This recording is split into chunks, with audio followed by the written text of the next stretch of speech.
marcat una fita que potser el mèrit no és tot nostre, però sí que són les finals de la Copa del Món del 2019.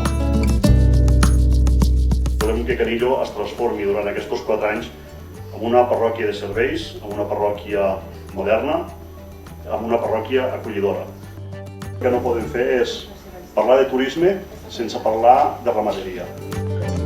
La idea és d'incrementar l'ocupació que tenim dels allotjaments turístics, els hotels, els apartaments, els càmpings, i hem de captar un major nombre de turistes, tant a l'hivern com a l'estiu.